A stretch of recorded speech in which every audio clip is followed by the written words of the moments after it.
I want to talk about Undertale. It's been on my mind again as of late because of Deltarune, and I just need to get this off my chest.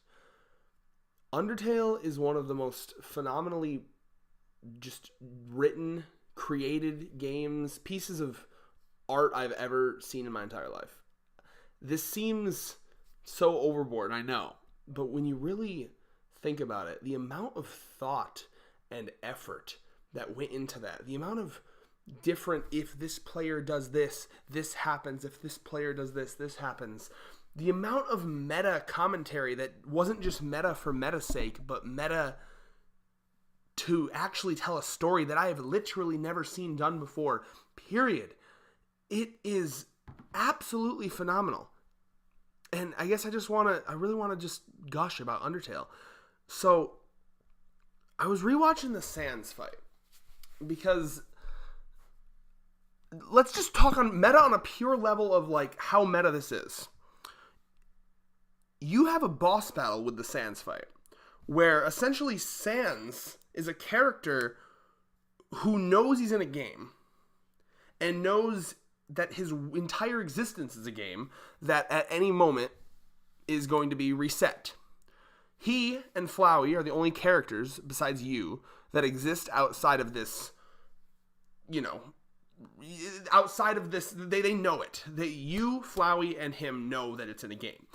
And what's marvelous is when you first start this game, that's just kind of, you don't think about it. It's like, oh, it's a game. I know it's a game, obviously, because I'm the player. But it starts to really get to you when you see these little hints, like Sans being able to teleport from space to space. And at first it's played off as comedy, but Flowey can do the same thing. And then, of course, you get to the lab where determination is referenced as an actual power, an ability to go back to like a save point. All of this comes together in I think the genocide run is my favorite part of this game because there's two parts that I want to gush about specifically. One is the Sans fight, and the other is the conversation you have with Flowey at the end of the genocide run.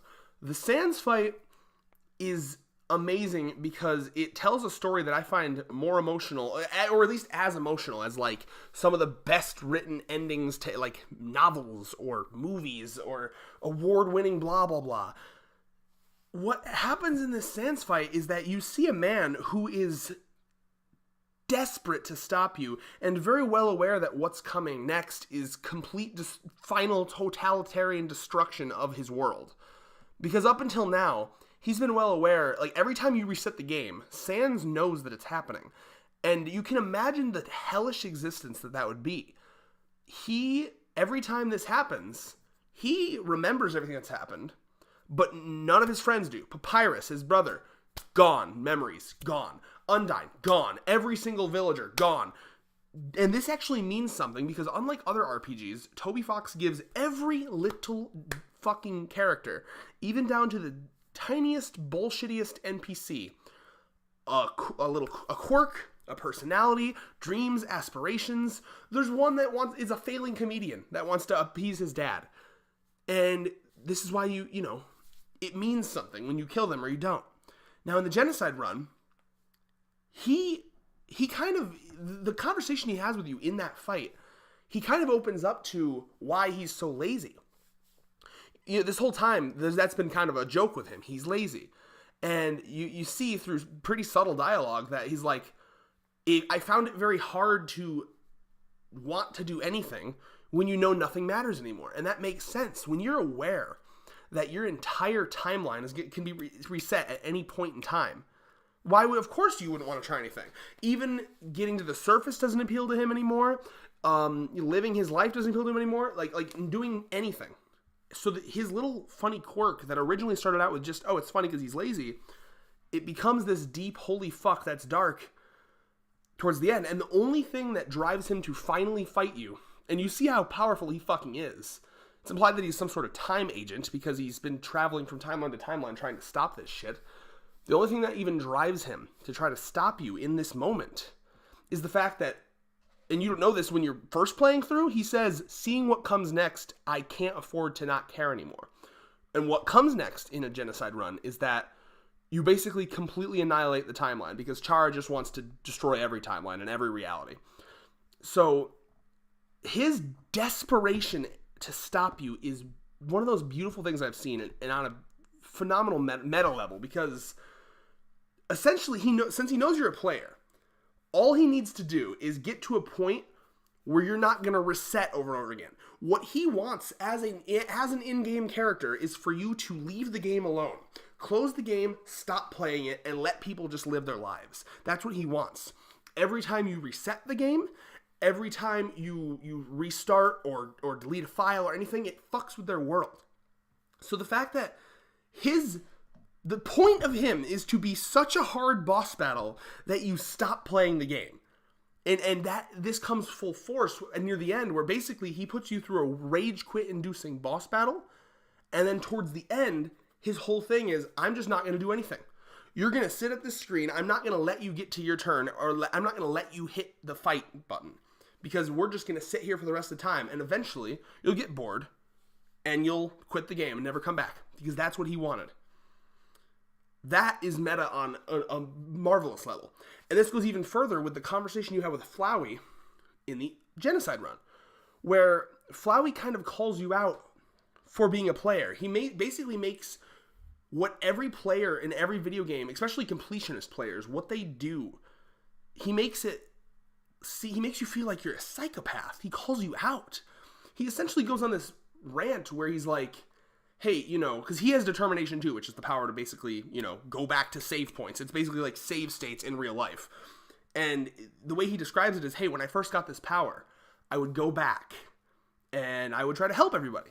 You can Groundhog Day that shit, so I'm just going to keep going back, do the best things for people, make everyone happy. But soon I got bored of that. So then I just wanted to see reactions, because obviously if you have a never-ending ability to keep going back, it's just common sense that eventually you're going to be like, what would happen if I walk up and spit in this guy's face? Because I can just see what he would do and then rewind. Obviously. What would happen if I, punch this guy in the dick and then rewind? So he talks about how eventually he just, for this unending amount of time, just keeps rewinding and going back and doing more things to the point where he's seen every single reaction, every single possible thing that he could do with them, he's done. And he talks about how eventually even that got boring because you'd seen almost everything that they could possibly say. The metaphor here is he's comparing to what a gamer does. When you are a gamer, like let's say you're playing an RPG, a completionist gamer will go through and see every single option of dialogue. They want everything. They want it all. They want to see what does he say if you do this? What does he say if you talk to him holding this? That's the metaphor he's making. And it also is the metaphor also is, especially if there's multiple endings, people want to see the good ending, the bad ending, the middle ending, the fucking this ending, that ending. So he's basically making you feel like a horrible person for saying you weren't satisfied with just the good ending. You wanted to go back and torment them just to see what they would do. You essentially what you're doing in that situation, because Toby Fox plays up Undertale like this is a real breathing world and you're just manipulating it like a fucking freak. So what he's saying is, you as a gamer are a sociopath because you're going back and tormenting these people just to see a reaction. Just, what do they do if their world gets fucked up? What do they do? What will this person's vocal reaction be if I kill their mom? You know what I mean? It's fucking phenomenal. He guilt trips you for doing what any other game would encourage you to do. And then, of course, this couples back with the Sans thing where he is trying to stop you. He wants you to turn off the game. So he tries to be the hardest boss he can because he wants you to rage quit. That is meta on a marvelous level. And just as a couple other gushing points, because those are the two main ones, but like things like, for example, if you kill Toriel, the first boss, if you kill her and then you feel bad about it, so you go back a save and then you go and don't kill her, the game will call you out for it. It'll be like, hey, I see what you did. You felt bad, so you went back. The whole idea of going back a save or deleting that file and starting a new one, he coded the game in such a way where He wanted it to feel like a real breathing world, and he succeeded because there are 2 characters other than yourself that are aware every single time you change a file, and they will call you out for it.